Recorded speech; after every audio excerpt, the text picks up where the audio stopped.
সাধুবেশে দেশকে অস্থিতিশীল করতে সন্ত্রাসী কর্মকাণ্ড চালিয়ে যাচ্ছে ইসকন। গত ৫ আগস্ট শেখ হাসিনার পতনের পর একের পর এক বিতর্কের জন্ম দিয়ে চলছে এই উগ্র হিন্দুত্ববাদী সংগঠনটি।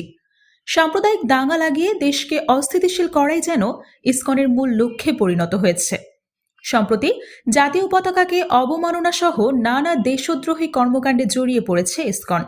সেই সাথে হিংসাত্মক ও সাম্প্রদায়িক বার্তা ছড়িয়ে দিচ্ছে উগ্র এই সংগঠনটি।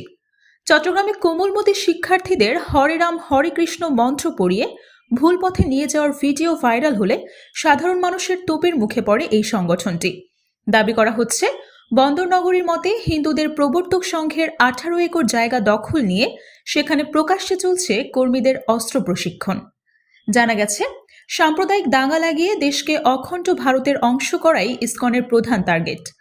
চট্টগ্রামের চন্দ্রনাথ পাহাড়ে ইসকনের সশস্ত্র ট্রেনিং চলে বলেও অভিযোগ পাওয়া গিয়েছে। 2014 সালে তারাবির নামাজে বাধা দেয় ইসকনের জঙ্গি সদস্যরা। সে সময় ইসকন কর্তৃক মুসলিমদের উপর হামলায় বেশ কয়েকজন মুসলিম গুরুতর আহত হয়।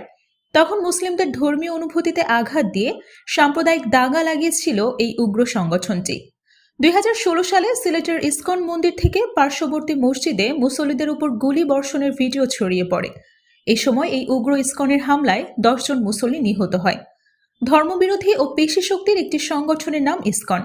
হিন্দুদের বাড়িতে বাড়িতে হামলার মিথ্যা নাটক সাজাতে জুড়ি নেই এই সংগঠনটির। তাদের এই বিতর্কিত কর্মকাণ্ডের ফলে বিশ্বের বিভিন্ন দেশে নিষিদ্ধ হয়ে আছে এই সংগঠন। সম্প্রতি এক ফেসবুক পোস্টের জেরে চট্টগ্রামের ইসকন জঙ্গিরা সংঘবদ্ধ হয়ে সাধারণ মানুষের দোকানপাট ব্যাপক ভাঙচুর করে। সে সময় আইনশৃঙ্খলা বাহিনী পরিস্থিতি নিয়ন্ত্রণ করতে গেলে পূর্ব পরিকল্পনা অনুযায়ী আইনশৃঙ্খলা বাহিনীর উপর অ্যাসিডও নিক্ষেপ করা হয়।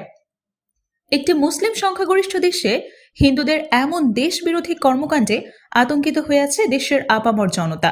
বিশ্লেষকরা মনে করছেন, ইসকনকে এক্ষুনি থামানো না গেলে দেশের সাম্প্রদায়িক সম্প্রীতি বিনষ্ট সহ দেশের সার্বভৌমত্ব হুমকির মুখে পড়বে।